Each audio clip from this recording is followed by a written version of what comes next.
ಕುರ್ಚಿ ಫೈಟ್ ಬ್ರೇಕ್ಫಾಸ್ಟ್ನಲ್ಲಿ ಕದನ ವಿರಾಮ. ಸೈಲೆಂಟ್ ಆದ ಡಿಕೆಶಿ ಆಪ್ತ ಶಾಸಕ ಇಕ್ಬಾಲ್ ಹುಸೇನ್ ಸೈಲೆಂಟ್ ಮಾಡಿದ್ದಾರೆ. ಈ ಹಿಂದೆ ಡಿಕೆಶಿ ಸಿಎಂ ಆಗಬೇಕು 200% ಆಗ್ತಾರೆ ಅಂತ ಇಕ್ಬಾಲ್ ಹುಸೇನ್ ಹೇಳಿದರು.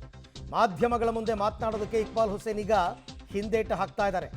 ಒಂದೇ ಒಂದು ಶಬ್ದ ಮಾತಾಡದೆ ತೆರಳಿದ್ದಾರೆ ಇಕ್ಬಾಲ್ ಹುಸೇನ್.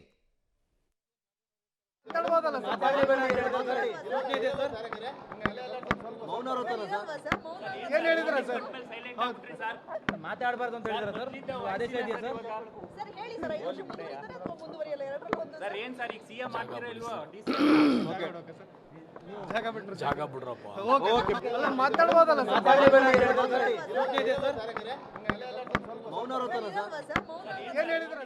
ಮೈಕ್ ಕಂಡಾಗೆಲ್ಲ ಮೈಕ್ ಮುಂದೆ ಬರೋದು ಡಿ ಕೆ ಶಿವಕುಮಾರ್ ಸಿಎಂ ಆಗ್ತಾರೆ ಅನ್ನೋದು, ಈ ಥರ ಹೇಳಿಕೆಗಳನ್ನ ಸಾಕಷ್ಟು ಕೊಟ್ಟಿದ್ರು ಇಕ್ಬಾಲ್ ಹುಸೇನ್.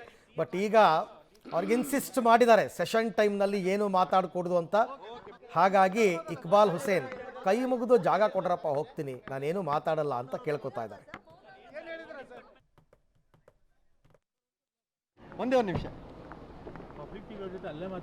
ಇಲ್ಲ ಸರ್, ಒಂದು ನಿಮಿಷ. ಓಕೆ, ಶಾಸಕ ಯಾಕೆಂದ್ರೆ ಯತೀಂದ್ರ ಸಿದ್ದರಾಮಯ್ಯ ಅವರಿಗೆ ನಮ್ಮ ಜೊತೆಗಿದ್ದಾರೆ. ಸರ್, ಮೊದಲನೇದಾಗಿ ತಾವು ಸಿದ್ದರಾಮಯ್ಯ ಅವರು 5 ವರ್ಷ ಸಿಎಂ ಆಗಿರ್ತಾರೆ ಅನ್ನೋ ಹೇಳಿಕೆಯನ್ನು ಕೊಟ್ಟಿದ್ರಿ, ಅದಕ್ಕೇನಂತೀರಿ ಸರ್? ನಾನು ಮೊದಲನೇ ಬಾರಿ ಇಲ್ಲ, ನಾನು ಯಾವ ಪ್ರಶ್ನೆ ಕೇಳಿದ್ರು ಮುಖ್ಯಮಂತ್ರಿ ಬದಲಾವಣೆ ಬಗ್ಗೆ, ಆಗೆಲ್ಲ ಅದನ್ನೇ ಹೇಳಿದ್ದೀನಿ. ಇಲ್ಲ, ಸಿದ್ದರಾಮಯ್ಯ 5 ವರ್ಷ ತನಕ ಇರ್ತಾರೆ ಅಂತ ಹೇಳಿ. ಅದು ನನ್ನ ವೈಯಕ್ತಿಕವಾದ ನಂಬಿಕೆ. ಯಾಕೆ ಅಂತಂದ್ರೆ ಬದಲಾವಣೆ ಮಾಡೋದಕ್ಕೆ ಯಾವುದೇ ಕಾರಣಗಳು ನನಗೆ ಕಾಣಿಸಿಲ್ಲ. ಸೊ ಹಾಗಾಗಿ ಅದನ್ನ ಹೇಳಿದ್ದೀನಿ. ಸರ್, ಈಗಲೂ ಈ ಎಲ್ಲ ಸಿಚುವೇಶನ್ ಮಧ್ಯದಲ್ಲಿ ಅದೇ ತರ ಅದರಲ್ಲೇ ಇದ್ದೀರಾ, ನೀವು ಸ್ಟ್ಯಾಂಡ್ ಆಗಿದ್ದೀರಾ? ಅದನ್ನೇ ಹೇಳಿದ್ದೀನಿ. ಅದಕ್ಕೆ ಸ್ಟ್ಯಾಂಡ್ ಇದ್ದೀರಾ ಸರ್?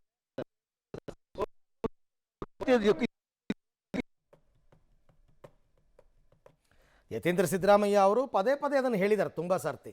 ಅದು ನನ್ನ ವೈಯಕ್ತಿಕವಾದಂತಹ ಅಭಿಪ್ರಾಯ ಅಂತ. ಸಿದ್ದರಾಮಯ್ಯನವರು ಪೂರ್ಣಾವಧಿ ಸಿಎಂ ಆಗಿರ್ತಾರೆ. ಸೊ ಮತ್ತೆ ಹೇಳಿಕೆಯನ್ನು ಸಮರ್ಥಿಸಿಕೊಂಡಿದ್ದಾರೆ ಪುತ್ರ ಯತೀಂದ್ರ ಸಿದ್ದರಾಮಯ್ಯ. ನನ್ನ ವೈಯಕ್ತಿಕ ಅಂತ ಹೇಳ್ತಾರೆ ಅವರು. ಯಾಕೆಂದರೆ ಅವ್ರನ್ನ ಬದಲಾವಣೆ ಮಾಡೋದಕ್ಕೆ ಯಾವ ಕಾರಣವೂ ಇಲ್ಲ ಅಂತ ಅವರ ವಾದ. ಏನು ಕಾರಣ ಇದೆ? ಯಾಕೆ ಸಿದ್ದರಾಮಯ್ಯನವ್ರನ್ನ ಬದಲು ಮಾಡಬೇಕು? ಏನೂ ಇಲ್ಲ. ಹಾಗಾಗಿ ನಾನು ಯಾವಾಗ ಕೇಳಿದ್ರು ಇದನ್ನೇ ಹೇಳ್ತೀನಿ, ಅವರೇ ಪೂರ್ಣಾವಧಿಗೆ ಮುಖ್ಯಮಂತ್ರಿ ಆಗಿರ್ತಾರೆ. ಬೆಳಗಾವಿಯಲ್ಲಿ MLC ಯತೀಂದ್ರ ಸಿದ್ದರಾಮಯ್ಯ ಮತ್ತೊಮ್ಮೆ ಇದೇ ಮಾತನ್ನಾಡಿದ್ದಾರೆ. ಬದಲಾವಣೆ ಬಗ್ಗೆ ಆಗೆಲ್ಲ ಅದನ್ನೇ ಹೇಳಿದ್ದೀನಿ. ಇಲ್ಲ, ಸಿದ್ದರಾಮಯ್ಯ 5 ವರ್ಷ ತನಕ ಇರ್ತಾರೆ ಅಂತ ಹೇಳಿ. ಅದು ನನ್ನ ವೈಯಕ್ತಿಕವಾದ ನಂಬಿಕೆ. ಯಾಕೆ ಅಂತಂದ್ರೆ ಬದಲಾವಣೆ ಮಾಡೋದಕ್ಕೆ ಯಾವುದೇ ಕಾರಣಗಳು ನನಗೆ ಕಾಣಿಸಿಲ್ಲ. ಸೊ ಹಾಗಾಗಿ ಅದನ್ನ ಹೇಳಿದ್ದೀನಿ. ಸರ್, ಈಗಲೂ ಈ ಎಲ್ಲ ಸಿಚುವೇಶನ್ ಮಧ್ಯದಲ್ಲಿ ಅದೇ ತರ ಅದರಲ್ಲೇ ಇದ್ದೀರಾ, ನೀವು ಸ್ಟ್ಯಾಂಡ್ ಆಗಿದ್ದೀರಾ? ಅದನ್ನೇ ಹೇಳಿದ್ದೀನಿ. ಅದಕ್ಕೆ ಸ್ಟ್ಯಾಂಡ್ ಇದ್ದೀರಾ ಸರ್?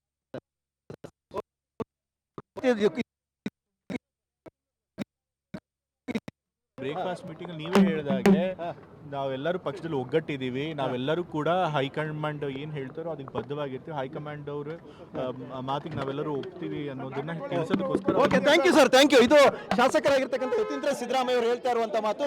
ಅಂದ್ರೆ ಹೈಕಮಾಂಡ್ ನ ನಿರ್ಧಾರಕ್ಕೆ ನಾವು ಬದ್ಧವಾಗಿದ್ದೀವಿ ಅನ್ನುವಂಥದ್ದು ಕೂಡ ಅವರ ಮಾತು. ಕ್ಯಾಮರಾ ಪರ್ಸನ್ ಗಣೇಶ್ ಸಚಿನ್ ಜೊತೆ ಸುಖೇಶ್ ಪಬ್ಲಿಕ್ ಟಿವಿ, ಬೆಳಗಾವಿ. ನಡೆಯುವ ಸಂದರ್ಭದಲ್ಲಿ ಯಾರು ಏನೂ ಮಾತಾಡಬಾರ್ದು, ಗೊಂದಲ ಸೃಷ್ಟಿ ಮಾಡಬಾರ್ದು ಅಂತ ಒಂದು ಹುಕುಂ ಆಗಿದೆ ಕಾಂಗ್ರೆಸ್ನಲ್ಲಿ. ಅದಕ್ಕೋಸ್ಕರನೇ ಶಾಸಕ ಇಕ್ಬಾಲ್ ಹುಸೇನ್ ಏನೂ ಮಾತಾಡಲಿಲ್ಲ. ಬಟ್ ಯತೀಂದ್ರ ಸಿದ್ದರಾಮಯ್ಯ ಅವರು ಅದನ್ನು ರಿಪೀಟ್ ಮಾಡಿದ್ದಾರೆ. ಈ ಥರ ಗೊಂದಲಗಳನ್ನ ಸದನ ನಡೆಯುವ ಸಂದರ್ಭದಲ್ಲಿ ಕ್ರಿಯೇಟ್ ಮಾಡಬಾರ್ದು ಅಂತ ಮಾತಾಡ್ತಾ ಇದ್ದಾರೆ ಅಷ್ಟೇ.